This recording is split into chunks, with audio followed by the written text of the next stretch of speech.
La clique dorée, partie 9, chapitre 16. Mais cette assurance de mademoiselle de la Villauderie n'était qu'apparente. Au-dedans d'elle-même, les plus sinistres pressentiments s'agitaient. Une voix secrète lui disait que cette scène, concertée sans doute et cherchée, n'était qu'un acheminement vers une catastrophe finale. Les jours passaient cependant, les événements poursuivaient leur enchaînement monotone, et rien d'extraordinaire ne survenait. C'était à croire qu'après cette crise, on s'était entendu pour lui laisser un peu de répit et le temps de se remettre. La surveillance, autour d'elle, paraissait se relâcher. La comtesse Sarah l'évitait. Mistress Bryan avait renoncé à la scarifier de ses incessantes observations. À peine voyait-elle son père, entièrement absorbé par le lancement de la Société des pétroles de la Pennsylvanie. Si bien qu'après une semaine, tout le monde semblait avoir oublié le grand éclat provoqué par la lettre au duc de Chandos. Tout le monde ? Non. Il était un des hôtes de l'hôtel de la Villauderie qui se souvenait, lui, l'honorable sir Thomas Elgin. Le soir même de l'affaire, une généreuse indignation lui faisant violer son serment de neutralité, il avait pris à part la comtesse Sarah et lui avait adressé les plus sanglants reproches. « C'est ravaler sa haine, lui avait-il dit, entre autres choses, que d'employer pour l'assouvir des moyens aussi bas. Il est vrai que, tout en attirant sa parente à l'écart, il avait pris ses mesures pour être entendu de mademoiselle Henriette. Bien plus, craignant peut-être qu'elle ne démêlât pas parfaitement ses intentions, il lui avait serré mystérieusement la main en murmurant à son oreille : « Pauvre jeune fille ! Mais je suis là, moi. Je veillerai. » C'était la promesse d'une protection qui certes eût été efficace si elle eût été sincère. Seulement, était-elle sincère ? « Non, assurément, » déclara M. de Brévand lorsqu'il fut consulté. « Ce ne peut être qu'une ignoble hypocrisie et le commencement d'une comédie infâme. Vous verrez, mademoiselle. » Ce que vit mademoiselle de la Villauderie, c'est que le très honorable gentleman se métamorphosait à vue d'œil. Un nouveau Sir Tom apparaissait, que jamais on n'eût soupçonné sous le manteau de réserve glaciale dont s'enveloppait l'ancien. À sa pitié sympathique des premiers jours succédait manifestement un sentiment plus tendre. Ce n'était plus l'attendrissement qui animait ses gros yeux d'un bleu de faïence, mais bien la flamme discrète d'une passion encore contenue. Ouvertement, il ne se livrait pas trop, mais il n'était pas de prévenance qu'il n'eût à la dérober pour mademoiselle Henriette. Jamais il ne quittait le salon avant elle, et les soirs de réception, il s'établissait près d'elle et n'en bougeait plus. Le plus clair résultat de cette assiduité obstinée était de tenir M. de Brévand à distance. Aussi, M. de Brévand s'en indignait-il extraordinairement et se prenait-il à haïr sir Tom d'une haine que de moins en moins il réussissait à dissimuler. « Eh bien, mademoiselle, » disait-il à mademoiselle Henriette, dans les occasions, rares désormais, où il pouvait lui parler librement. « Que vous avais-je prédit ? Le misérable se trahit-il assez ?» Tant qu'elle le pouvait, mademoiselle Henriette décourageait cet étrange amoureux, mais l'éviter lui était impossible, vivant sous le même toit et s'asseyant 2 fois par jour à la même table. « Le plus simple, » conseillait M. de Brévand, « serait peut-être de demander à ce scélérat une explication. » Ce fut lui qui vint au-devant. Un matin, à l'issue du déjeuner, il attendit mademoiselle de la Villauderie dans le vestibule, et dès qu'elle parut, « Il faut que je vous parle, mademoiselle, » lui dit-il d'une voix troublée. « Il le faut absolument. » Elle ne manifesta aucune surprise, et simplement répondit : « Venez avec moi, monsieur. » Elle entra dans le salon, il la suivit. Et pendant plus d'1 minute, ils demeurèrent là, seuls, debout, en face l'un de l'autre, elle faisant bonne contenance, quoique très rouge, lui si bouleversé, en apparence, qu'il semblait avoir perdu l'usage de la parole. Enfin, tout à coup, et comme s'il lui eût fallu un puissant effort pour maîtriser son émotion, sir Tom, d'une voix haletante, se mit à exposer à mademoiselle Henriette que, selon ce qu'elle allait répondre, il serait le plus heureux ou le plus infortuné des hommes. Touché de son innocence et des injustices dont il la voyait victime, il avait commencé par la plaindre, puis, bientôt, découvrant en elle les plus exquises qualités, une énergie virile unie aux grâces pudiques de la Vierge, il n'avait pas su résister à des séductions irrésistibles. Maîtresse de soi, grâce à la persuasion où elle était que sir Thomas Elgin jouait une comédie odieuse, mademoiselle Henriette l'observait de toute la puissance de sa pénétration. « Croyez, monsieur, commença-t-elle, mais lui, l'interrompant, et avec une véhémence extraordinaire, « Oh, laissez-moi finir, mademoiselle, dit-il, je vous en conjure. Beaucoup, à ma place, se seraient adressés à votre père.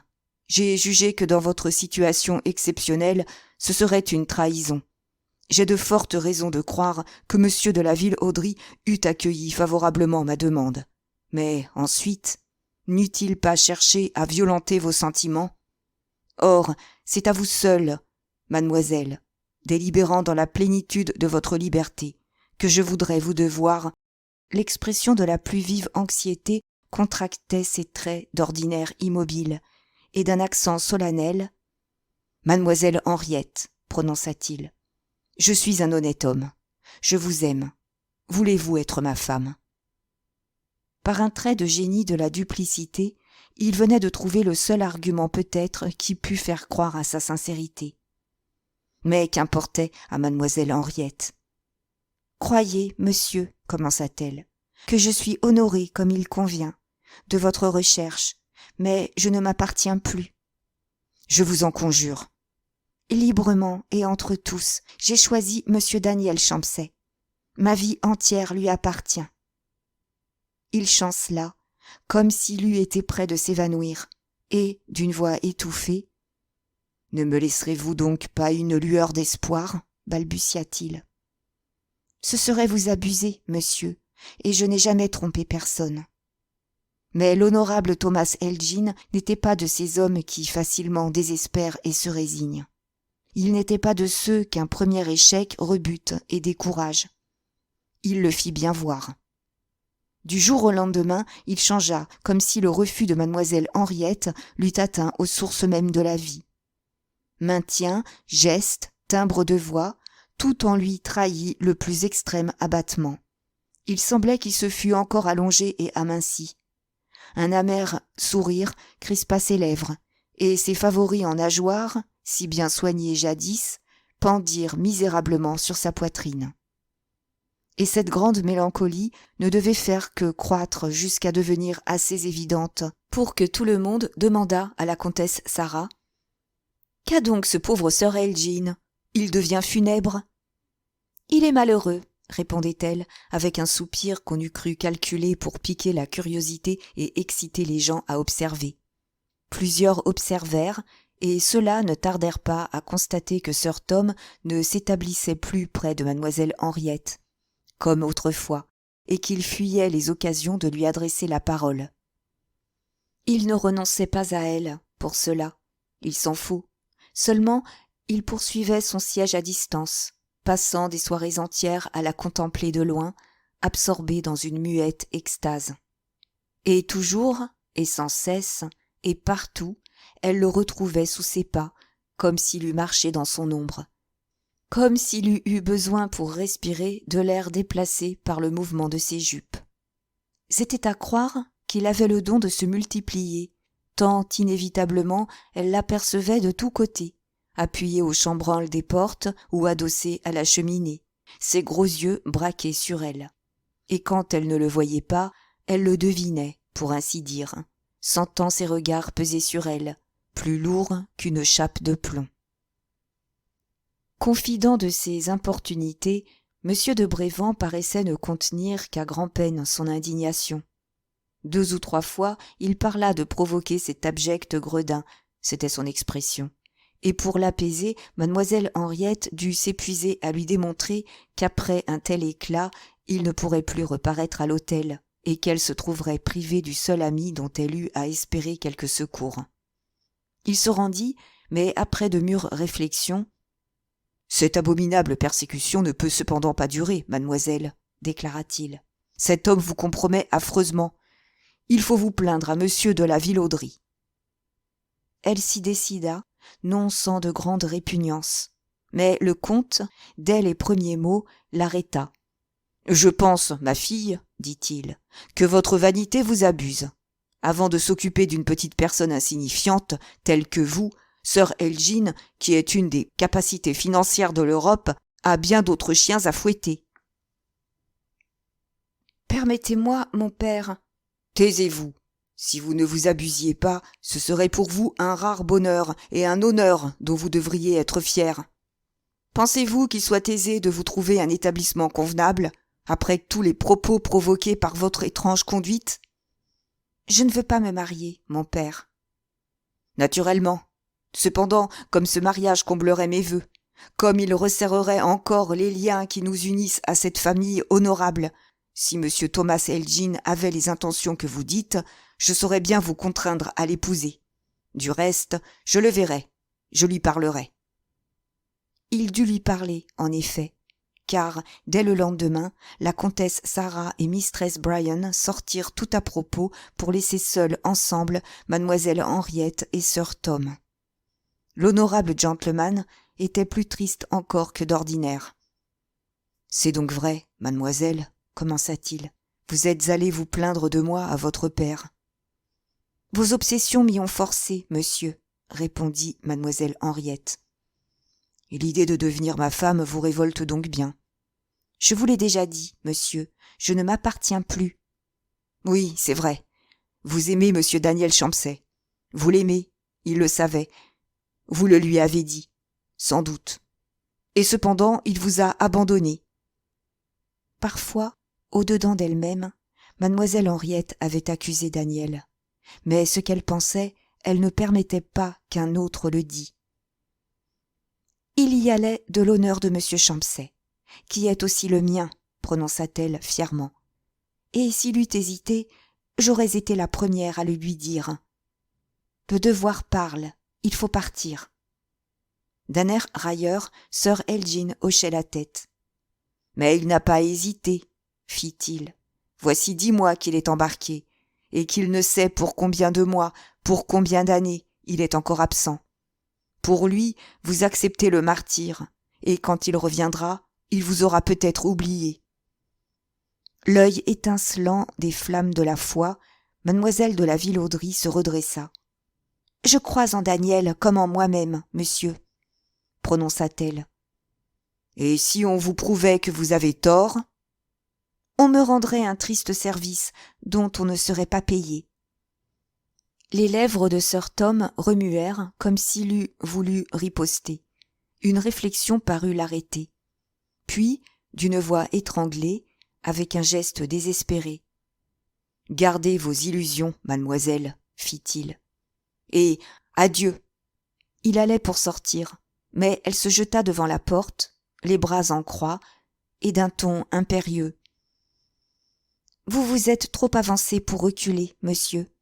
Il s'agit maintenant de justifier vos odieuses insinuations ou d'en confesser la fausseté. » Alors, il parut prendre un grand parti, et violemment. « Vous le voulez ?» s'écria-t-il. « Soit. Sachez donc, puisque vous l'exigez, que monsieur Daniel Champsay vous trompait indignement, qu'il ne vous aime pas, qu'il ne vous a peut-être jamais aimé. »« Du moins, vous le dites, » prononça mademoiselle Henriette.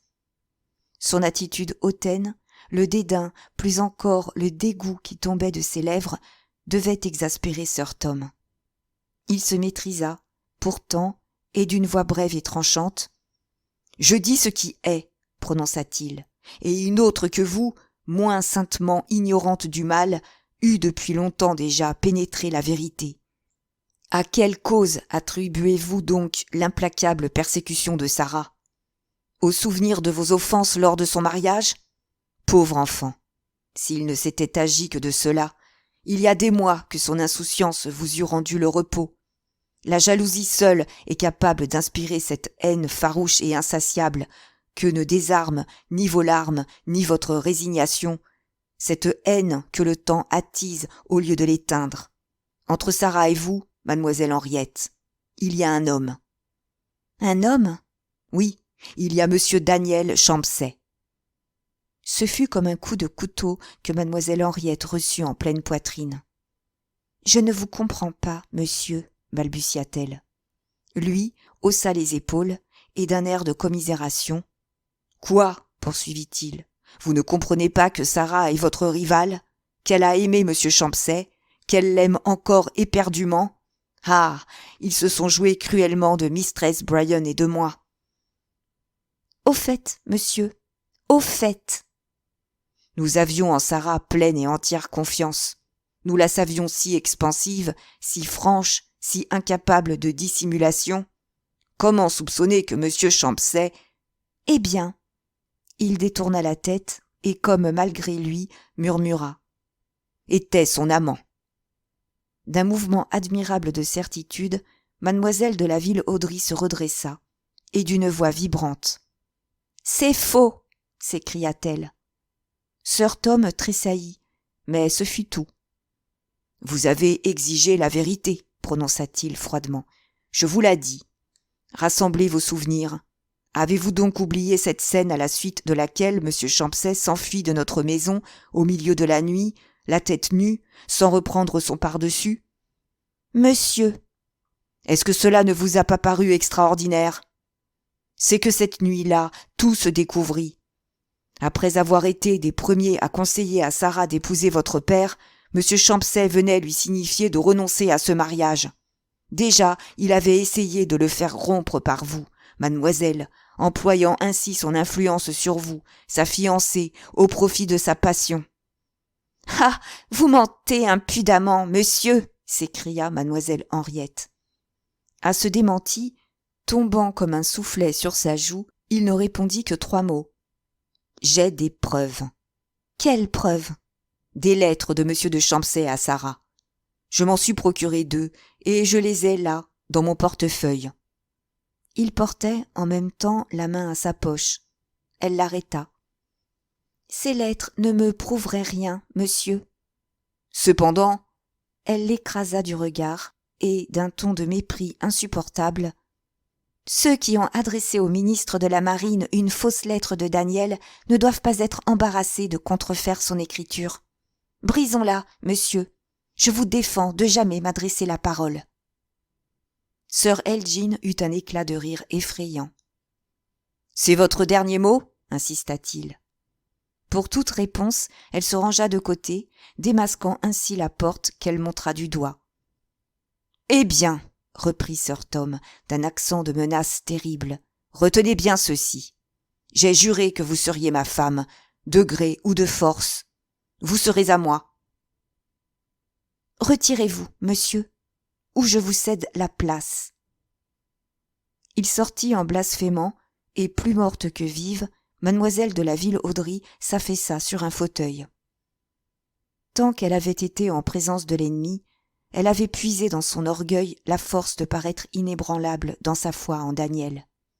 Seule, elle osa s'avouer ses doutes déchirants. N'y avait-il rien de vrai au fond des exagérations évidentes de l'honorable sœur Elgin ? Elle n'eût osé le jurer. Sarah ne s'était-elle pas vantée d'aimer Daniel et d'être allée chez lui ? Enfin, chose horrible, mademoiselle Henriette se rappelait que Daniel, en lui racontant son aventure de la rue du Cirque, avait paru gêné, vers la fin, et n'avait pas expliqué bien clairement les raisons de sa fuite. Et pour comble, n'ayant pas su résister au désir de s'éclairer près de monsieur de Brévent, elle fut frappée de son embarras et de la façon vague et confuse dont il défendit son ami. « Ah, c'est bien maintenant que tout est fini, » songeait-elle. « L'excès du malheur ne saurait aller plus loin. » Elle se trompait, l'infortunée. Une persécution nouvelle lui était réservée, infâme, celle-là, ignoble, monstrueuse. près de laquelle toutes les autres n'étaient rien. « De gré ou de force, vous serez à moi, lui avait dit Sir Tom. De ce moment, il prit à tâche de lui persuader qu'il était homme à ne reculer devant aucune violence. Ce n'était plus le sympathique défenseur des premiers jours, ni le soupirant timide, ni le mélancolique amoureux repoussé qui tournait autour de mademoiselle Henriette. C'était désormais une sorte de bête enragée qui l'obsédait, qui la harcelait, qui la poursuivait de ses regards enflammés des plus cyniques convoitises de la luxure. Il ne l'épiait plus furtivement comme autrefois. Il la guettait dans les corridors, prêt en apparence à se précipiter sur elle, avançant les lèvres comme pour effleurer ses joues, allongeant les bras comme pour lui saisir la taille. Un laquais ivre poursuivant une Maritorne n'eût pas eu de pire ni de plus basses impudences. Épouvantée, la pauvre jeune fille se traîna aux genoux de son père, le conjurant de la protéger. Mais il la repoussa, lui reprochant de calomnier le plus honnête et le plus inoffensif des hommes. L'aberration ne pouvait aller plus loin. Et Sir Tom dut avoir connaissance de l'échec de mademoiselle Henriette, car le lendemain il la regardait en ricanant, sentant qu'il pouvait tout oser. Et il osa ce qui devait paraître impossible. Un soir, une nuit plutôt, que le comte et sa femme étaient au bal, il vint frapper à la porte de la chambre de mademoiselle Henriette. Éperdue, elle sonna, et les domestiques qui survinrent la délivrèrent du misérable.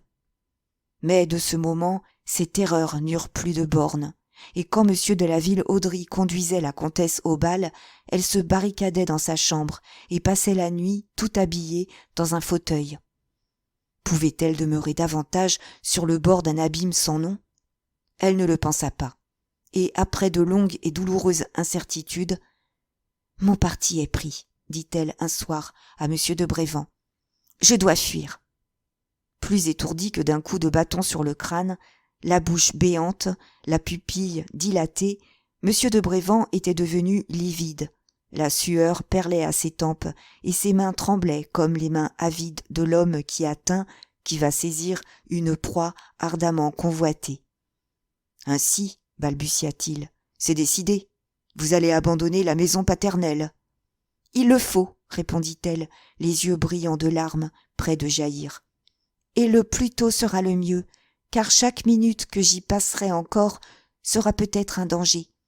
Et cependant, avant de rien hasarder de décisif, peut-être serait-il sage d'écrire à la tante de Daniel, pour lui rappeler les instructions qu'elle a dû recevoir, pour lui dire qu'avant peu j'irai demander à sa pitié asile et protection. »« Quoi ? C'est près de cette digne femme que vous comptez vous réfugier ? » ?»« Assurément. » Tout à fait maître de lui, à cette heure, et plus froidement calculateur que jamais, M. de Brévan hochait gravement la tête. « Prenez garde, mademoiselle, » objecta-t-il. « Vous retirer près de la vieille parente de notre ami serait de votre part une imprudence insigne. »« Pourtant, monsieur, Daniel, dans sa lettre, me recommande, c'est qu'il n'avait pas pesé toutes les conséquences du conseil qu'il vous donnait. Ne vous abusez pas, la colère de vos ennemis sera terrible quand ils apprendront que vous leur échappez. Ils vous poursuivront, ils mettront sur pied la police, ils feront fouiller la France pour découvrir votre retraite. Or, il est clair que c'est près des parents de Daniel qu'on vous cherchera tout d'abord. La maison de la vieille tante sera la première et la plus étroitement surveillée. Y échapperez-vous aux investigations, à la délation, aux indiscrétions involontaires ? L'espérer serait folie. » Pensive, mademoiselle Henriette baissait la tête. « Peut-être avez-vous raison, monsieur, » murmurait-elle. « Maintenant, » continuait M. de Brévan, « examinons ce qui arriverait si on vous retrouvait. Vous n'êtes pas majeur, donc vous dépendez absolument du caprice de votre père. Inspiré par votre belle-mère, il attaquerait la tante de Daniel en détournement de mineur et vous ramènerait ici. » Elle parut réfléchir. Puis, brusquement, « Je puis, » proposa-t-elle, « demander assistance à la duchesse de Chandos. » Malheureusement, mademoiselle, on vous a dit vrai. Depuis près d'1 an, le duc de Chandos et sa femme voyagent en Italie. « Un geste désespéré trahit l'affreux découragement de mademoiselle Henriette. « Que faire, mon Dieu » soupira-t-elle.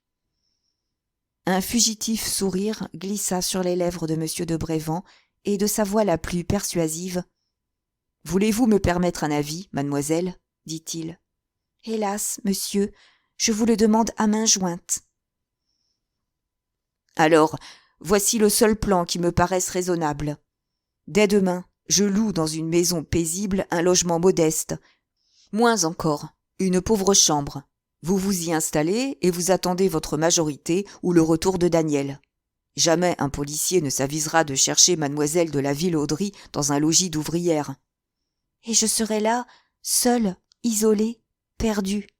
C'est un sacrifice qui me paraît indispensable à votre sécurité, mademoiselle. » Elle se tut, évaluant ces deux alternatives terribles, rester ou accepter la proposition de M. de Brévand. Enfin, après une minute, « Je suivrai votre conseil, monsieur, » déclara-t-elle. Seulement, son embarras était manifeste. Elle était devenue plus rouge que le feu. « C'est que, » poursuivit-elle, « tout cela va nécessiter certaines dépenses. Autrefois, j'avais toujours quelques centaines de louis dans mon petit trésor de jeune fille, tandis que maintenant... » « Mademoiselle, » interrompit M. de Brévand, « mademoiselle, ma fortune entière n'est-elle pas à votre disposition ? » « Il est vrai que j'ai mes bijoux, et ils ne sont pas sans valeur. »« Pour cette raison, précisément, gardez-vous de les emporter. Il faut tout prévoir. Nous pouvons échouer. Il se peut qu'on découvre la part que je prends à votre évasion. Qui sait de quelles accusations on me flétrirait ?» Cette seule crainte trahissait le caractère de l'homme. Elle n'éclaira pourtant pas mademoiselle de la Ville-Audry. « Préparez donc tout, monsieur, » prononça-t-elle tristement. « Je m'abandonne à votre amitié, à votre dévouement, à votre honneur. » Une petite toux sèche empêcha d'abord M. de Brévand de répondre. Puis, vivement, l'évasion étant résolue, il s'inquiéta d'en trouver les moyens. Mademoiselle Henriette proposait d'attendre une nuit où son père conduirait la comtesse au bal. Elle se glisserait dans le jardin et franchirait le mur. Mais l'expédient parut dangereux à M. de Brévand. « Je crois que j'ai mieux, » fit-il. « Monsieur de la Ville-Audry donne une fête ces jours-ci. »« Après-demain, jeudi. »« Parfait. Jeudi, donc, mademoiselle, dès le matin. Vous vous plaindrez d'un violent mal de tête et vous enverrez chercher le médecin. Il vous ordonnera n'importe quoi, que vous ne ferez pas, mais on vous croira souffrante. On vous surveillera moins.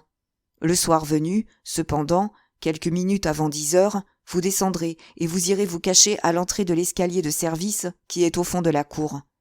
C'est possible, n'est-ce pas ? C'est facile, même, monsieur. En ce cas, je réponds du succès. Moi, à 10 heures précises, j'arriverai en voiture. Mon cocher, à qui j'aurai fait le mot, au lieu de m'arrêter devant le perron, aura l'air de faire une fausse manœuvre et m'arrêtera juste à l'entrée de l'escalier. Je sauterai à terre et vous, lestement, vous vous élancerez dans la voiture. Oui, comme cela, en effet. Les mantelets étant relevés, personne ne vous verra. La voiture sortira et ira m'attendre devant l'esplanade. Et 10 minutes plus tard, je serai près de vous. Le plan adopté et le succès dépendant de la précision des mouvements, M. de Brévand régla sa montre sur celle de mademoiselle Henriette. Puis, se levant, « Déjà, mademoiselle, fit-il, nous avons causé plus longtemps que ne l'eût voulu la prudence. Je ne vous reparlerai pas de la soirée. À jeudi. » Et d'une voix défaillante, elle répéta, « À jeudi. » Chapitre 17. D'un mot, mademoiselle de la Ville-Audry venait de fixer irrévocablement sa destinée. Et elle le savait. Elle avait conscience de l'effroyable témérité de sa détermination. Une voix s'était élevée du plus profond d'elle-même pour lui crier que son honneur, sa vie, toutes ses espérances ici-bas étaient l'enjeu de cette suprême partie. Ce que dirait le monde au lendemain de sa fuite, elle le prévoyait. Elle serait perdue, et elle n'aurait à attendre, à espérer de réhabilitation que de Daniel. Si encore elle eût été, comme autrefois, sûre du cœur de cet élu de sa pensée. mais les insinuations perfides de la comtesse Sarah, mais les impudentes affirmations de sir Tom avaient fait leur œuvre et altéré sa foi. Depuis bientôt 1 an que Daniel était parti, elle lui avait écrit tous les mois, et elle n'avait reçu de lui que 2 lettres par l'intermédiaire de M. de Brévan. Et quelles lettres! Bien polies, bien froides, et sans presque un mot d'espoir. Si Daniel, à son retour, allait se détourner d'elle, et cependant, plus elle réfléchissait, et avec cette lucidité étrange que donne l'approche d'un événement décisif, plus elle se pénétrait de l'inéluctable nécessité du parti qu'elle prenait. Oui, elle allait affronter les périls de l'inconnu, mais c'était pour se dérober à des dangers qu'elle ne connaissait que trop. Elle se confiait à un homme qui était presque un étranger pour elle, mais n'était-ce pas là l'unique moyen d'échapper aux outrages du misérable qui était devenu le commensal, l'ami et le conseiller de son père? Enfin, si elle sacrifiait sa réputation, c'est-à-dire l'apparence de l'honneur, elle sauvait la réalité, l'honneur même. Ah, n'importe. Tant que dura la journée du mercredi, on put la voir errer, plus blanche qu'un spectre, à travers l'immense hôtel de la Vilauderie. Elle disait adieu à cette chère maison, toute peuplée des souvenirs de ses 18 ans, où elle avait joué enfant, où la voix de Daniel avait fait battre son cœur, où sa sainte mère était morte. Et le soir, à table, de grosses larmes roulaient silencieuses le long de ses joues, pendant qu'elle contemplait la sérénité stupidement triomphante de M. de la Vilauderie. Le lendemain, cependant, le jeudi, dès le matin, ainsi qu'il avait été convenu, mademoiselle Henriette se plaignit de se sentir très souffrante et le médecin fut appelé. Il lui trouva une fièvre violente et lui ordonna de garder le lit. C'était la liberté qu'il donnait à la pauvre jeune fille. Aussi, dès qu'il fut parti, elle se leva, et tel qu'un mourant qui prend ses dispositions dernières, elle se hâta de tout mettre en ordre dans ses tiroirs, triant ce qu'elle désirait garder, brûlant tout ce qu'elle voulait dérober à la curiosité de la comtesse Sarah et de ses complices. M. de Brévan lui ayant recommandé de ne pas emporter ses bijoux, elle les laissa, à l'exception de ceux qu'elle portait habituellement, très en vue sur son chiffonnier. Le système d'évasion adopté lui défendait de s'embarrasser de bagages, et cependant un peu de linge lui devait être indispensable. Ayant réfléchi, elle ne vit pas d'inconvénient à se charger d'un léger sac de voyage, qui lui venait de sa mère, et qui renfermait un petit nécessaire de toilette en or, véritable chef-d'œuvre d'orfèvrerie. Ces préparatifs terminés, elle écrivit à son père une longue lettre où elle lui expliquait les motifs de sa résolution désespérée. Puis elle attendit. La nuit, depuis longtemps, était venue, et les derniers apprêts d'une fête princière emplissaient l'hôtel de mouvements et de tapage. On entendait les pas affairés des valets, la voix des maîtres d'hôtel donnant des ordres, les coups de marteau des tapissiers clouant encore de ci et de là quelques tentures. Bientôt retentit sur le sable de la cour le roulement sourd des voitures amenant les premiers invités. Désormais, ce n'était plus pour mademoiselle Henriette qu'une question de minutes, et elle les comptait à sa montre avec d'effroyables battements de cœur. Enfin, les aiguilles marquèrent 10 heures moins le quart. D'un mouvement automatique, mademoiselle Henriette se dressa, elle jeta sur ses épaules un immense cachemire et, prenant son petit sac de voyage, elle s'échappa de son appartement et se glissa le long des corridors jusqu'à l'escalier de service. Elle allait sur la pointe du pied, retenant son haleine, l'œil et l'oreille au guet, prête à battre en retraite au moindre bruit suspect ou à se jeter dans la première chambre venue. Ainsi, sans encombre, elle descendit, arriva à l'entrée obscure de l'escalier, et là, dans l'ombre, assise sur son petit sac, elle attendit, haletante, les cheveux trempés d'une sueur froide, les dents lui claquant dans la bouche de frayeur. Enfin 10 heures sonnèrent, et les vibrations de l'horloge n'étaient pas encore éteintes que le coupé de M. de Brévan parut. Assurément, son cocher était un habile homme, Feignant de n'être plus maître de son cheval, il le fit tourner sur place et le força de reculer avec une si adroite maladresse que la voiture alla donner contre le mur du fond, la portière de droite se trouvant juste en face de l'étroite entrée de l'escalier. Plus prompt que l'éclair, M. de Brévent sauta à terre. Mademoiselle Henriette s'élança d'un bond. Personne ne vit rien. Et l'instant d'après, la voiture sortait au petit pas de l'hôtel de la Vilauderie, remontait la rue de Varennes et allait s'arrêter devant l'esplanade des Invalides. C'en était fait. En quittant la maison paternelle, mademoiselle de la Vilauderie venait de briser le cadre des conventions sociales. Elle était à la merci des événements, désormais, et selon qu'ils lui seraient favorables ou contraires, elle devait être sauvée ou perdue. Mais elle ne songeait pas à cela. Avec le danger d'être surprise, l'exaltation fébrile qui l'avait soutenue était tombée, et elle gisait anéantie sur les coussins, quand la portière s'ouvrit brusquement et un homme se montra, Monsieur de Brévent. « Eh bien, mademoiselle !» s'écria-t-il d'une voix étrangement troublée. « Nous l'emportons. Je viens de présenter mes hommages à la comtesse Sarah et à ses dignes acolytes. J'ai serré la main de monsieur le comte de la Vilauderie. Personne n'a l'ombre d'un soupçon. » Et comme mademoiselle Henriette se taisait, « Maintenant, ajouta-t-il, je suis d'avis de ne point perdre de temps, car il faut que je reparaisse le plus tôt possible au bal. Votre logis vous attend, mademoiselle, tout y est prêt. Je vais, si vous le voulez bien, vous y conduire. » Elle se redressa et avec un grand effort. « Conduisez-moi, monsieur, dit-elle. » Déjà, M. de Brévent s'était élancé dans la voiture qui partit au galop, et tant que dura le trajet, il expliquait à mademoiselle Henriette la façon dont elle aurait à se conduire dans la maison où il lui avait loué un logement. Il l'avait annoncée, disait-il, comme une de ses parentes de province, qui avait éprouvé des revers de fortune et qui venait à Paris pour tâcher de trouver quelque petit emploi qui la fît vivre. « Souvenez-vous de ce roman, mademoiselle, recommandait-il, pour y conformer vos actions et vos paroles. Et surtout, gardez-vous de jamais prononcer le nom de votre père et le mien. Souvenez-vous que vous êtes mineure, qu'on vous cherchera activement et que la moindre indiscrétion peut mettre sur vos traces. » Puis, comme elle gardait le silence, pleurant, il voulut lui prendre la main, et c'est alors qu'il remarqua le petit sac dont elle s'était chargée. « Qu'est-ce que cela ?» interrogea-t-il d'un ton qui, sous une douceur affectée, trahissait un vif mécontentement.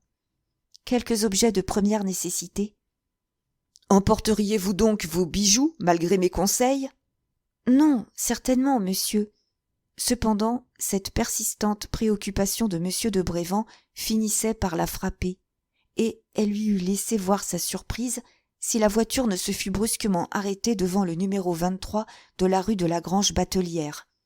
« Nous voici arrivés, mademoiselle, » dit M. de Brévent. Et, sautant lestement à terre, il alla sonner à la porte de la maison qui s'ouvrit aussitôt.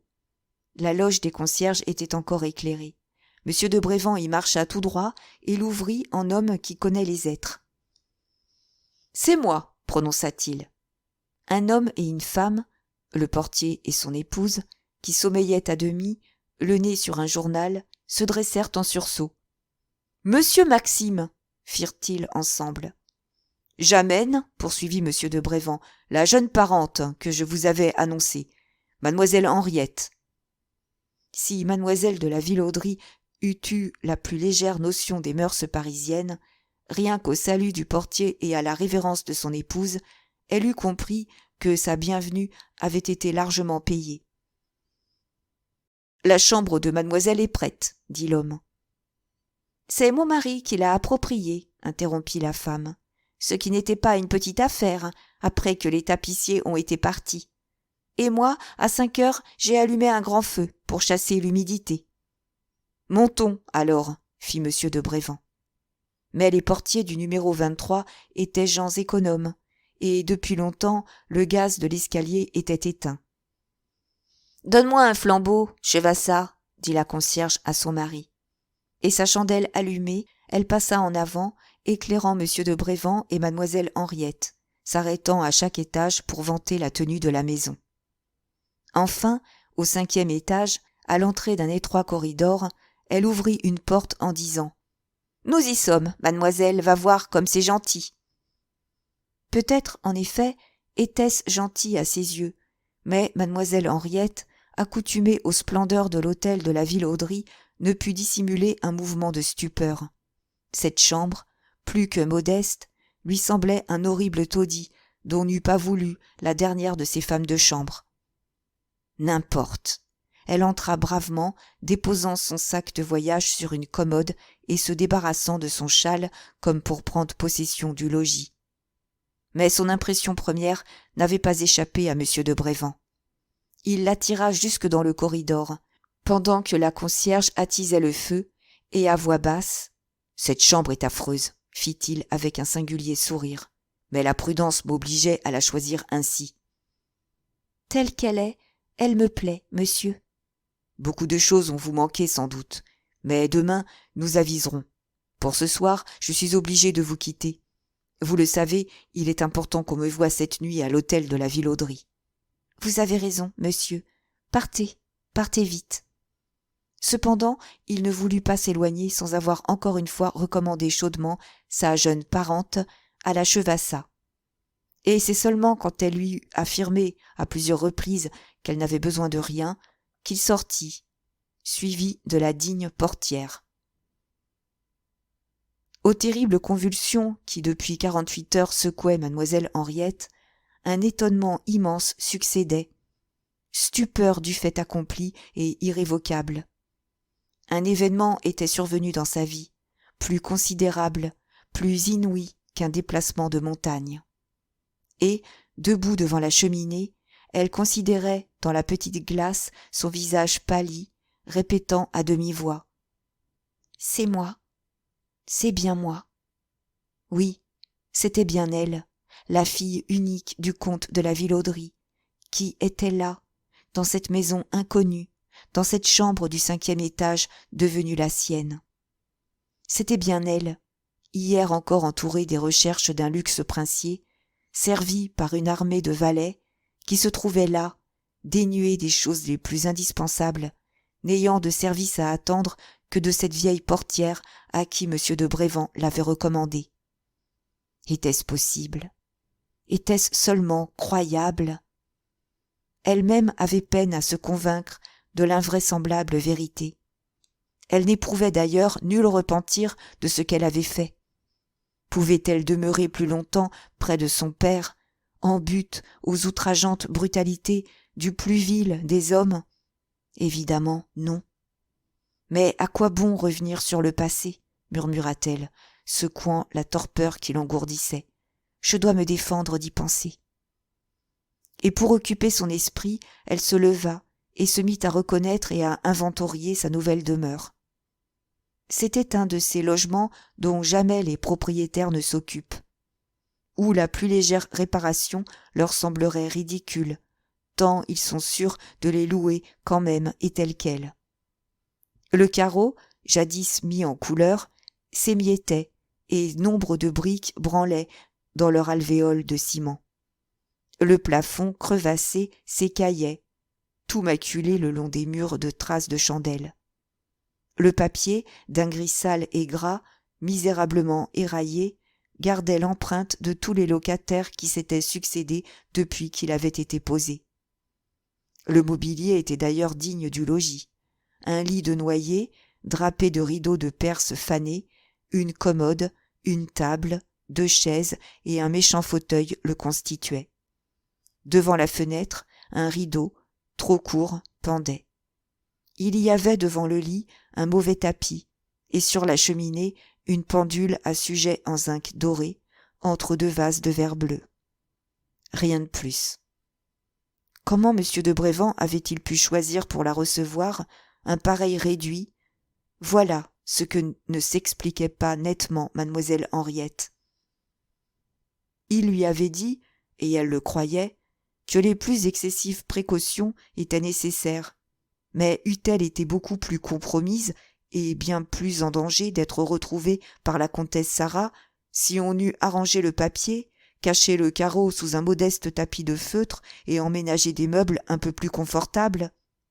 Cependant, elle ne concevait pour cela nul soupçon, pas plus qu'elle n'en avait conçu pendant la soirée qui venait de s'écouler, en remarquant les façons étranges de M. de Brévand.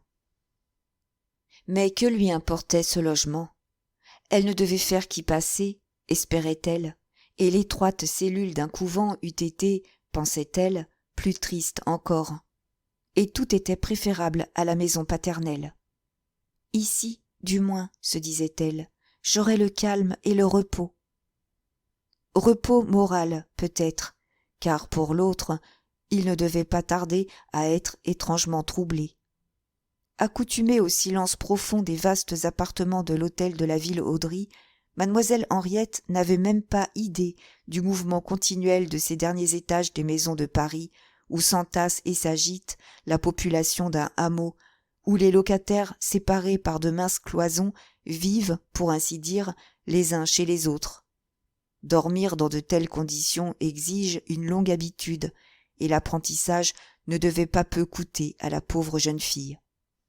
Il était plus de 4 heures, quand, brisée de lassitude, elle s'endormit d'un si pesant sommeil qu'il ne fut pas troublé par le vacarme matinal de cette ruche humaine. Il faisait grand jour quand elle s'éveilla, et un pâle rayon du soleil d'hiver glissait à travers ses rideaux. La pendule de zinc dédorée marquait midi. Elle se leva et se hâta de s'habiller. La veille encore, lorsqu'elle s'éveillait, elle sonnait, et sa femme de chambre accourait, qui s'empressait d'allumer le feu, de lui présenter ses pantoufles, de jeter sur ses épaules un peignoir bien chaud, tandis que, désormais, ce souvenir devait reporter sa pensée vers l'hôtel de la Ville-Audry. Qu'y faisait-on à cette heure? Son évasion, certainement, était découverte. On avait dû dépêcher des domestiques dans toutes les directions. Son père, très probablement, était allé demander l'assistance de la police. Elle eut un mouvement de joie, de se sentir si bien cachée, et promenant un regard autour de sa chambre, plus misérable encore au jour qu'à la lumière. « Non, jamais on ne viendra me chercher ici, » murmura-t-elle. Cependant, elle avait trouvé un tas de bois près de la cheminée, et comme il faisait froid, elle s'occupait à allumer du feu quand on frappa à sa porte. Elle ouvrit, et madame Chevassa, la portière, apparut. « C'est moi, ma jolie demoiselle, » dit-elle dès le seuil. Ne vous voyant pas descendre, je me suis dit « Il faut que je monte voir. » Et vous avez bien dormi ? Très bien, madame, je vous remercie. Allons, voilà qui est bon. Et cet appétit, car c'est pour cela aussi que je suis montée. Est-ce que vous ne songez pas à manger un morceau ? Non seulement mademoiselle Henriette y songeait, mais elle avait faim. Car il n'est pas d'événements qui tiennent, d'aventure, d'émotion ni de chagrin, la tyrannie des besoins matériels est plus forte que tout. Je vous serais obligée, madame, dit-elle, si vous vouliez bien me monter à déjeuner. Si je le veux, plutôt 2 fois qu'une, ma jolie demoiselle, le temps de cuire un œuf et de griller une côtelette, et je suis à vous. Revêche d'ordinaire et plus aigre que verjus, la Chevassa avait mis dehors tout ce qu'elle avait d'amabilité, se grimant d'une bonhomie douceâtre, voilant de sensibilité l'éclat inquiétant de ses petits yeux gris. Hypocrisie bien inutile. L'effort qu'elle s'imposait était trop manifeste pour ne pas éveiller les pires défiances. Assurément, pensait mademoiselle Henriette, c'est là une méchante femme. Ses soupçons ne firent que redoubler quand la digne portière reparut, lui apportant son déjeuner qu'elle dressa sur la petite table devant le feu avec toutes sortes d'obséquiosités serviles. « Vous allez voir comme tout ce que je vous ai préparé est bon, mademoiselle, » disait-elle. Puis, tandis que mademoiselle Henriette mangeait, elle s'établit sur une chaise, près de la porte, discourant avec une intarissable volubilité. À l'entendre, la nouvelle locataire devait bénir son bon ange, qui l'avait conduite dans cette maison de la rue de la Grange-Batelière, servie par des concierges tels que son mari et elle. Lui, la crème des hommes, elle, un véritable trésor pour l'obligeance, la douceur et la discrétion. Maison exceptionnelle, ajoutait-elle. Quant au choix des locataires, tous gens d'une honorabilité notoire, depuis les vieilles rentières du premier étage jusqu'au brocanteur du quatrième, le père Ravinet, sans en excepter les jeunes dames qui occupaient les petits appartements du fond de la cour. Puis, ayant passé tout son monde en revue, elle entamait l'éloge de M. de Brévand, qu'elle appelait M. Maxime. Il lui avait plu tout d'abord extraordinairement, déclarait-elle, quand il s'était présenté l'avant-veille pour arrêter un logement. Jamais elle n'avait encore rencontré un homme si comme il faut, si aimable, si poli et si généreux. Et expérimentée comme elle l'était, elle avait discerné tout de suite un de ces êtres charmants qui semblent créés et mis au monde pour inspirer les plus violentes passions. Du reste, ajoutait-elle avec un équivoque sourire, sa sympathie pour sa jolie locataire n'était pas moins vive, à ce point qu'elle s'estimerait heureuse de se dévouer pour elle, sans espoir de récompense. Ce qui n'empêche que mademoiselle Henriette, ayant fini de déjeuner, « C'est 2 francs que vous me devez, mademoiselle, déclara-t-elle, et si cela peut vous être agréable, je me charge, moyennant 5 francs par jour, de vous nourrir très bien. » Et vivement, elle entreprit de prouver que ce serait de sa part pure obligeance, car à ce prix, et vu la cherté de toute chose, elle perdrait assurément. Mais mademoiselle Henriette ne la laissa pas continuer. Ayant tiré de sa bourse une pièce de 20 francs, « Payez-vous, madame, prononça-t-elle. Évidemment, ce n'était pas là ce qu'attendait l'estimable portière, car elle recula d'un air offensé. « Pour qui donc me prenez-vous, mademoiselle ?» protesta-t-elle. « Me croyez-vous capable de vous réclamer quelque chose ?» Et haussant les épaules, « Est-ce que vos dépenses, d'ailleurs, ne regardent pas monsieur Maxime ?» Sur quoi elle ramassa vivement le couvert et se retira. Mademoiselle Henriette ne savait que penser. Qu'à travers toutes ces paroles oiseuses, cette louche mégère poursuivit un but, c'est ce dont elle ne pouvait douter, encore qu'elle ne discernât nullement lequel. Et cependant, ce n'était pas là ce qui arrêtait sa pensée. Ce qui l'épouvantait, c'était de se sentir si absolument à la merci de M. de Brévand. En tout et pour tout, elle possédait environ 200 francs, et elle était dénuée de tout, et les objets les plus indispensables lui manquaient, et elle n'avait ni une robe, ni un jupon de rechange. Comment M. de Brévand n'avait-il pas prévu cela? Attendait-il donc qu'elle lui exposât sa détresse et qu'elle lui demandât de l'argent? Véritablement, elle ne pouvait l'imaginer. Et elle attribuait cet oubli à son trouble, se disant qu'il n'allait pas tarder à arriver sans doute pour s'informer d'elle et se mettre à sa disposition. Cependant, la journée s'écoula lentement et la nuit vint sans qu'il parût. Qu'est-ce que cela voulait dire? Quel événement extraordinaire était survenu? Quel malheur l'avait frappé? Dévorée d'indicibles angoisses, mademoiselle Henriette fut 10 fois sur le point de courir jusque chez lui. Le lendemain seulement, sur les 2 heures, il se présenta, affectant un ton dégagé, mais visiblement embarrassé. S'il n'était pas venu la veille, déclara-t-il, c'est qu'il savait, à n'en pas douter, que la comtesse Sarah le faisait surveiller. La fuite de mademoiselle de la Villauderie était l'événement de Paris, et on le soupçonnait d'y être pour quelque chose. On ne le lui avait pas caché, disait-il à son club. Même, il ajouta que prolonger sa visite serait imprudent, et il se retira sans avoir rien dit à mademoiselle Henriette, sans paraître s'apercevoir de son dénûment. Et ainsi, durant 3 jours, il ne fit pour ainsi dire qu'apparaître. Il arrivait profondément troublé, comme s'il eût quelque chose de très important à dire, puis son front se rembrunissait et il se retirait brusquement sans avoir rien dit. Incapable de supporter davantage une si atroce incertitude, torturée de doutes épouvantables, mademoiselle Henriette était résolue à provoquer une explication. Quand, le 4e jour, M. de Brévand arriva, enflammé, ce n'était que trop aisé à voir, de quelque détermination terrible. Sitôt entré, il donna un tour de clef à la porte, et d'une voix rauque.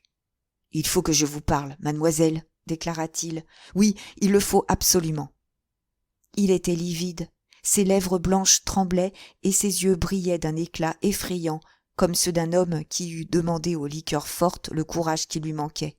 « Je vous écoute, monsieur, » fit la jeune fille, toute frissonnante. Il eut un mouvement encore d'hésitation, puis, surmontant d'un puissant effort toutes ses répugnances, « Eh bien, donc, reprit-il, je vous demanderai si jamais vous n'avez soupçonné quelle raison j'avais d'aider votre évasion. » « Je pense, monsieur, que vous n'avez consulté que votre pitié, et aussi le souvenir de votre amitié pour monsieur Daniel Champcet. »« Non, ce n'est pas cela. » Instinctivement, elle recula, en prononçant seulement « Ah !» De blême qu'il était, monsieur de Brévand était devenu plus rouge que le feu. « Vous n'avez donc rien vu, prononça-t-il. Vous n'avez donc pas compris que je vous aime ? » Elle pouvait tout concevoir, l'infortunée, excepté cela, excepté cette infamie inouïe, cette insulte suprême. Monsieur de Brévand était-il donc ivre ou fou ? « Retirez-vous, monsieur, » commanda-t-elle d'une voix vibrante d'indignation. Mais il s'avançait les bras ouverts. « Oui, je vous aime éperdument, » poursuivait-il, « et depuis longtemps, depuis le premier jour que je vous ai vu. » Déjà, d'un mouvement rapide, mademoiselle Henriette avait ouvert la fenêtre. « Un pas de plus, » fit-elle, « et je crie au secours. » Il s'arrêta et, changeant de ton, « Ainsi, vous me repoussez, » ajouta-t-il. « Qu'espérez-vous donc ? Le retour de Daniel ? Ignorez-vous donc qu'il adore la comtesse Sarah ? » « Ah, vous abusez impudemment de ma détresse, » interrompit la jeune fille. Et comme il insistait encore, « Mais sortez donc, lâche !» cria-t-elle. « Sortez donc, misérable, ou j'appelle !» Effrayé, il recula jusqu'à la porte qu'il ouvrit, mais avant de sortir, « Vous me repoussez, aujourd'hui, » prononça-t-il en ricanant, « mais avant 1 mois, vous me rappellerez. Vous êtes perdu, et seul je puis vous sauver. » Chapitre 18. Enfin éclatait la terrifiante vérité. Éperdue d'horreur, les cheveux droits sur la tête, secouée d'un tremblement convulsif, mademoiselle de la Villauderie essayait de mesurer les profondeurs de l'abîme où elle venait d'être précipitée. D'elle-même, et avec la simplicité d'un enfant, elle avait donné dans le piège immonde qu'on lui tendait. Mais qui donc, à sa place, se fût défié ? Qui donc eût soupçonné ou seulement conçu l'idée d'une si monstrueuse scélératesse ? Ah, elle ne comprenait que trop à cette heure, croyait-elle, toutes les manœuvres si peu explicables de monsieur de Brévand. Elle ne pénétrait que trop le sens profond de ses perfides calculs, quand il lui recommandait avec de si vives instances de n'emporter de la maison paternelle ni ses bijoux ni aucun objet représentant une certaine valeur. C'est que si elle eût eu ces bijoux, elle se fût trouvé une petite fortune entre les mains. Elle eût été indépendante et à l'abri du besoin pour un couple d'années. Et monsieur de Brévand voulait qu'elle ne possédât rien. Il savait, le lâche, de quels écrasants mépris elle repousserait ses premiers mots, et il se flattait de cet abominable espoir que l'isolement, la peur, la misère la mettraient à sa discrétion et la lui livreraient. « C'est horrible, » répétait la jeune fille, « c'est horrible. » Et cet homme avait été l'ami de Daniel, et c'est à cet homme que Daniel, au moment de s'embarquer, avait confié sa fiancée. Quelle atroce dérision! Sir Thomas Elgin était certes un redoutable bandit, sans foi ni scrupule, mais on le connaissait, lui, on le savait capable de tout, et on se tenait sur ses gardes, tandis que l'autre, 1000 fois plus abject il était, et plus vil, lui qui depuis une année épiait d'un visage riant l'heure de la trahison, lui qui avait préparé son crime sous le voile de la plus noble amitié. quant au but final que poursuivait le traître, mademoiselle Henriette croyait le discerner très nettement. En faisant d'elle sa maîtresse, car c'était par là qu'il prétendait commencer. Il espérait s'assurer une portion de l'immense fortune du comte de la Vilauderie. Et de là, pensait mademoiselle Henriette, venait la haine dont sir Tom et monsieur de Brévent lui avaient paru animés l'un contre l'autre. Il y avait eu entre eux, jugeait-elle, rivalité de convoitise honteuse, chacun d'eux tremblant que l'autre ne s'emparât de l'argent qu'il convoitait. Car le soupçon d'une connivence de la comtesse Sarah et de monsieur de Brévent ne pouvait venir à mademoiselle Henriette. Elle les estimait ennemis, au contraire, et séparés par des intérêts absolument différents. « Ah, n'importe, murmura-t-elle, un sentiment au moins leur est commun, la haine qu'ils me portent. » Quelques mois plus tôt, une si effroyable catastrophe, et si soudaine, eût certainement écrasé mademoiselle de la Vilauderie. Mais, sous tant de chocs réitérés, depuis 1 an, elle s'était émoussée. Car c'est un fait que l'âme humaine s'endurcit à la douleur, comme le corps à la fatigue. C'est qu'aussi, pour soutenir son courage, se balançait comme une lueur au-dessus des ténèbres de l'avenir, le souvenir de Daniel. Si elle avait douté de lui à un moment, sa foi était revenue, intacte.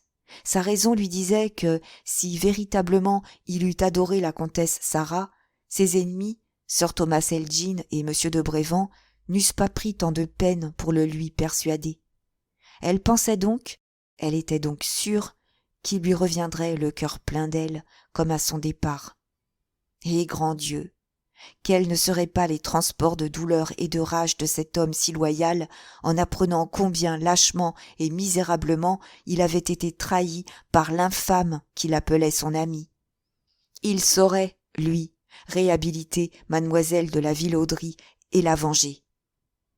Et je l'attendrai, se disait-elle, les dents convulsivement serrées. Je l'attendrai. Comment? Elle ne se le demandait pas.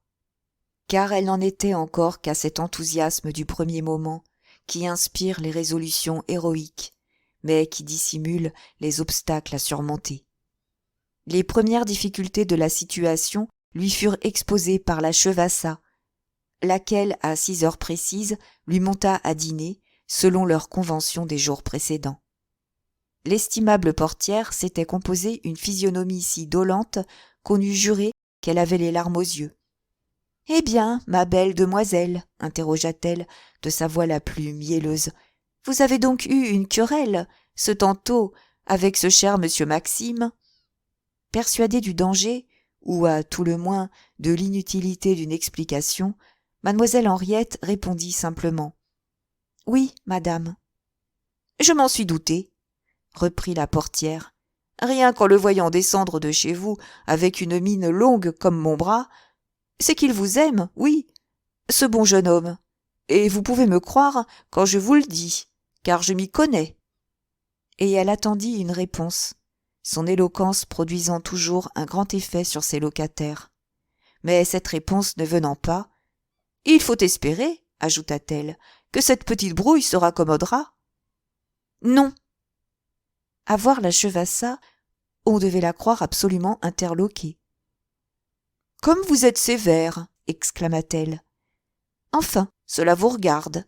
Seulement, je me demande comment vous allez vous arranger. »« Pourquoi faire ? » ?»« Dame, pour vivre. »« J'en trouverai toujours le moyen, madame, rassurez-vous. » En personne d'expérience, et qui n'ignore pas ce que représente souvent ce mot cruel, vivre, pour les pauvres filles abandonnées, la portière hocha gravement la tête. « Tant mieux, répondit-elle, tant mieux. Seulement, je ne vous vois que des dettes sur le dos. »« Des dettes ? Mais oui, les meubles qui sont ici sont encore dus au tapissier. »« Comment, les meubles ? » ?»« Naturellement, monsieur Maxime devait les payer. Il me l'avait dit, mais du moment où vous êtes brouillé, cela se comprend, n'est-ce pas ? » C'était à douter d'une si basse infamie. N'importe, mademoiselle Henriette fit bonne contenance.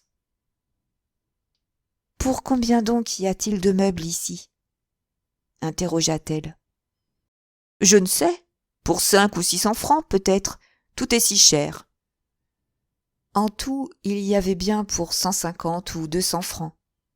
Eh bien, je les payerai, déclara mademoiselle Henriette. Le tapissier m'accordera bien 48 heures de délai. Oh, certainement. Persuadée que cette doucereuse mégère était chargée par M. de Brévand de l'espionner, la pauvre jeune fille affectait l'air le plus calme.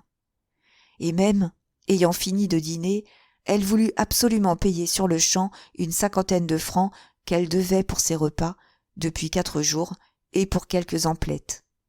Mais dès que la portière se fut retirée, la pauvre fille s'affaissa sur une chaise, murmurant « Je suis perdue ». Quelle ressource en effet lui restait ? Quel parti prendre ? Retourner chez son père, implorer la pitié de la comtesse Sarah ? Ah ! La mort lui eût paru douce comparée à une telle humiliation. Et d'ailleurs, n'eût-ce pas été, pour éviter Maxime, courir se livrer à sœur Tom ? Demanderait-elle du secours à quelqu'un des anciens amis de sa famille ? Mais à qui ? Plus en détresse que le naufragé dont l'œil interroge l'horizon vide, elle cherchait à qui s'adresser. En proie à la plus douloureuse angoisse, elle égrenait dans sa mémoire le nom de tous les gens qu'elle avait connus. Elle ne connaissait autant dire personne, hélas. Depuis que sa mère était morte et qu'elle vivait seule, qui donc se souvenait d'elle, sinon pour la calomnier ? Ses seuls amis, les seuls qui eussent pris sa cause en main, le duc et la duchesse de Chandos, étaient en Italie, elle s'en était assurée.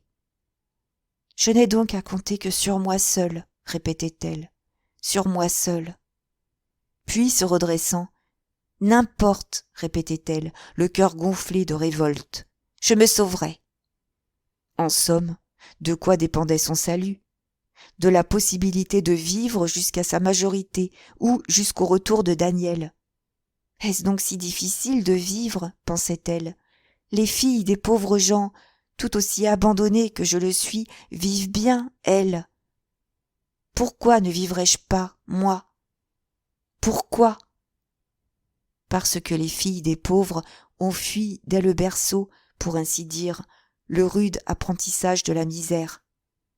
Parce qu'elles ne s'effraient pas d'un jour sans travail ou d'un jour sans pain, parce que l'expérience cruelle les a armées pour la lutte, parce qu'elles connaissent la vie, enfin, et leur pari, que leur industrie s'est affûtée aux meules de la nécessité, qu'elles ont l'art inné de tirer parti de tout, qu'elles sont fines, adroites, entreprenantes, hardies. Tandis que mademoiselle de la Villauderie, élevée comme en serre chaude, selon les stupides préjugés de sa condition, ne savait rien de la vie, de ses poignantes réalités, de ses combats, de ses misères. Elle n'avait pour elle que son courage. « Cela suffit, se disait-elle, ce qu'on veut, on le peut. » Ainsi résolue à ne plus même songer à un secours étranger, elle se mit à étudier sa situation et à inventorier ses richesses. En fait de choses ayant une valeur certaine, elle possédait le cachemire dont elle s'était enveloppée pour fuir, le nécessaire de toilette en or contenu dans le sac de voyage de sa mère, une broche, sa montre, une paire d'assez jolies boucles d'oreilles, et enfin 2 bagues que, par un hasard heureux, elle n'avait pas retirées de son doigt le soir de son évasion, et dont une était d'un assez grand prix. Tout cela, d'après son estimation, devait avoir coûté 8 ou 9 000 francs au moins. Combien le vendrait-elle, puisqu'elle était résolue à le vendre ? Pour elle, tout l'avenir était là. Mais comment se défaire de ces objets ? Il lui tardait d'en finir. Elle avait hâte d'être délivrée du tourment de l'incertitude. Elle était pressée de payer les quelques méchants meubles qui garnissaient sa chambre. À qui s'adresser ? Pour rien au monde, elle ne se fût confiée à la Chevassa, son instinct lui disant que laisser voir sa détresse à cette douceâtre mégère, ce serait se livrer à elle pieds et poings liés. Elle cherchait quand l'idée du mont de piété traversa son esprit. Elle n'en avait ouï parler que très vaguement, assez cependant pour savoir que c'est une institution d'ordre public qui prête de l'argent aux gens gênés contre le dépôt d'un nantissement. C'est là que je dois aller, se dit mademoiselle Henriette. Seulement, où prendre un bureau de mont-de-piété?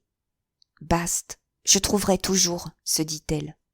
Et elle descendit, au grand étonnement de la portière, qui lui demanda où elle allait, si pressée. Ayant pris la première rue, elle s'en allait au hasard, marchant très vite, sans souci des passants qui la coudoyaient, uniquement préoccupés d'examiner les maisons et les enseignes. Mais c'est en vain que, durant plus d'une heure, elle erra à travers ce lacis de petites rues qui s'enchevêtrent entre le faubourg Montmartre et la rue Laffitte. Elle ne trouva pas, et la nuit tombait. « Et cependant, je ne rentrerai pas les mains vides, » se disait-elle avec colère. C'est pourquoi, rassemblant toute son audace, elle s'approcha d'un sergent de ville, et, plus rouge qu'une pivoine, et toute confuse, « Seriez-vous assez bon, monsieur, dit-elle, pour m'indiquer un bureau de mont-de-piété » D'un air de commisération, l'agent regarda cette jeune fille dont toute la personne exhalait un parfum de distinction et de candeur, se demandant peut-être quelle misère la réduisait à cette ruineuse ressource. Enfin, avec un soupir. « Là, madame, répondit-il en étendant la main au coin de la rue du faubourg Montmartre. Vous trouverez un bureau de prêt direct. » Prêt direct. Ces deux mots ne représentaient rien à l'esprit de mademoiselle Henriette. N'importe. Elle reprit sa course d'un pied fiévreux, reconnut la maison indiquée, entra, monta et, poussant une porte, se trouva dans une grande pièce sombre où une vingtaine de personnes attendaient debout.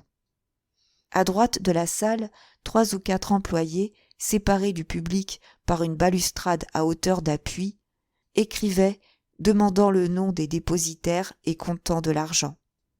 Tout au fond, dans l'ombre, un large guichet s'ouvrait où un autre employé apparaissait par moments pour prendre les objets qu'on remettait en dépôt.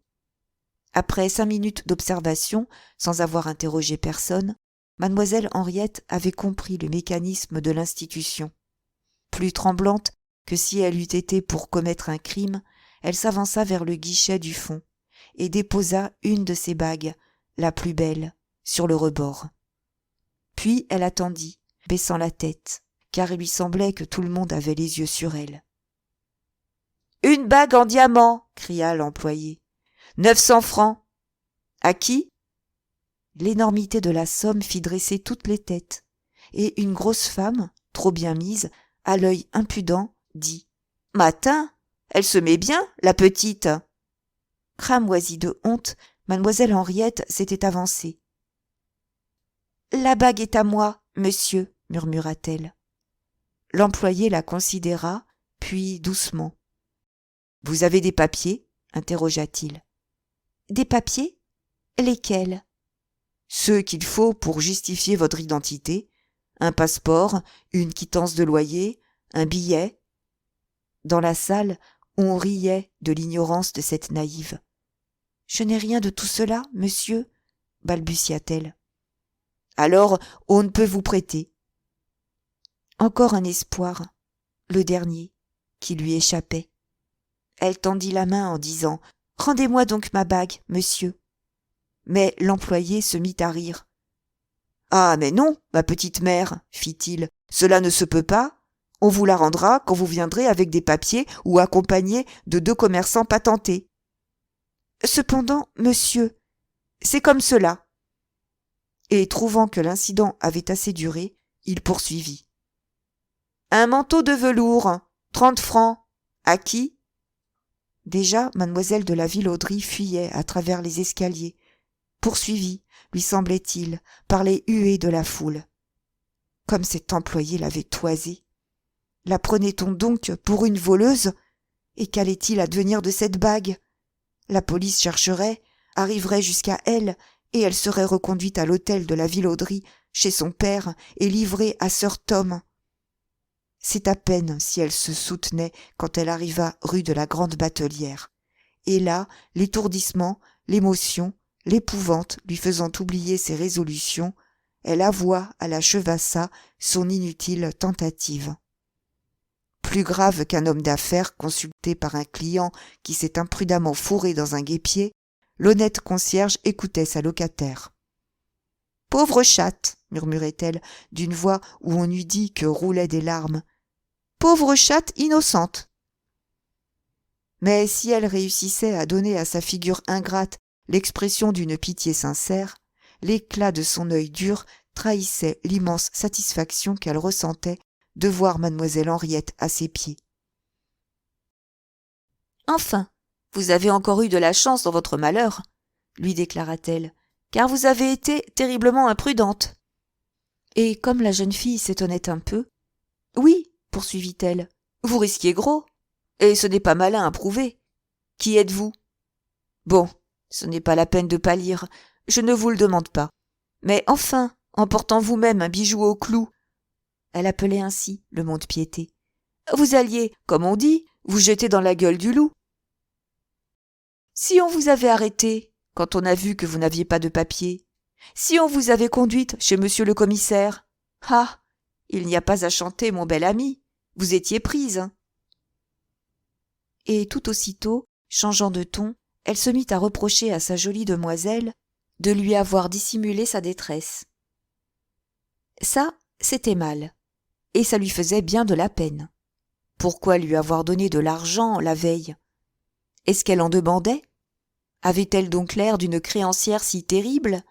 Elle savait, Dieu merci, ce que c'est que la vie de ce monde et qu'il faut s'entraider. Il y avait bien, il est vrai, ce gredin de marchand de meubles à payer, mais elle se serait volontiers chargée de le faire patienter. Tiens, pourquoi donc pas ? Elle en avait, sans se vanter, fait attendre d'autres, et même, pas plus tard que la semaine passée. Elle vous avait bel et bien envoyé promener un tapissier et une marchande à la toilette, qui voulaient saisir, les malhonnêtes, une de ses locataires du fond de la cour, la plus gentille, précisément, et la plus distinguée et la meilleure de toutes. Elle discourait, avec une vertigineuse loquacité, jusqu'à ce qu'enfin, pensant avoir donné assez à réfléchir à sa petite chatte et suffisamment préparé le terrain, « Mais on voit bien que vous n'êtes qu'une enfant, ma chère demoiselle, » poursuivit-elle. « Vendre vos pauvres petits bijoux, n'est-ce pas un meurtre, quand il est quelqu'un qui serait si aisé de vous rendre service ?» À cette attaque directe, mais non absolument imprévue, mademoiselle Henriette tressaillit. « Car, bien sûr, continuait l'autre, rien que pour vous être agréable, il donnerait un de ses bras, ce pauvre monsieur Maxime. » Si impérieux fut le geste de mademoiselle Henriette que la digne concierge en parut tout interloquée. « Je vous défends !» s'écria la jeune fille d'une voix tremblante de colère. « Je vous défends absolument de prononcer devant moi ce nom. » L'autre haussa les épaules. « Comme vous voudrez, » fit-elle. Et prompte à changer de conversation. « Pour lors, reprit-elle, revenons à votre bague restée en plan. Qu'est-ce que vous allez en faire ? » « C'est parce que je ne sais que faire, madame, » répondit mademoiselle Henriette, « que je me suis adressée à vous. » La Chevassa sourit agréablement. « Eh bien, vous avez fait, » approuva-t-elle, « car, Dieu merci, on ne me prend pas souvent à court. Chevassa va se rendre au clou avec le charbonnier et le marchand de vin d'à côté, et avant de vous coucher, vous aurez votre argent. C'est moi qui vous le garantis. C'est qu'il s'entend un peu à faire marcher les employés, Chevassa. » Le soir même, en effet, le concierge lui-même daigna monter à mademoiselle Henriette 895 francs. S'il n'apportait pas intacts les 900 francs prêtés par le mont-de-piété, c'est qu'ayant dérangé 2 voisins patentés, il avait dû, selon l'usage, les inviter à prendre quelque chose. Car pour lui, il n'avait rien gardé. Or, rien de rien. Il en pouvait faire le serment, préférant bien s'en remettre à la générosité de mademoiselle. « Voici 10 francs, » lui dit brusquement mademoiselle Henriette, pour couper court à son insupportable bavardage. Enfin, avec les quelques louis qui restaient au fond de sa bourse, c'était un capital de 1000 francs que la pauvre fille avait devant elle. Combien de jours, combien de mois d'existence et de sécurité ne lui eût pas représenté cette somme, sans ce tapissier dont il fallait indispensablement régler la facture. Il ne manqua pas de venir la présenter le lendemain, conduit par la portière. Il réclamait 549 francs. 549 francs pour les quelques meubles de rebut qui garnissaient ce misérable logis. Le vol était flagrant et d'une impudence si inouïe que mademoiselle Henriette en demeura interdite, et cependant elle paya. Restée seule, elle faisait tristement sauter dans le creux de sa main les 23 louis qui lui restaient, quand une inspiration traversa son esprit, qui l'eût sauvée si elle l'eût suivi. La pensée lui vint de quitter furtivement cette maison, de se faire conduire au chemin de fer d'Orléans et de prendre le premier train pour les Rosiers, où demeurait la tante de Daniel. Hélas, elle se contenta d'écrire aux Rosiers et resta.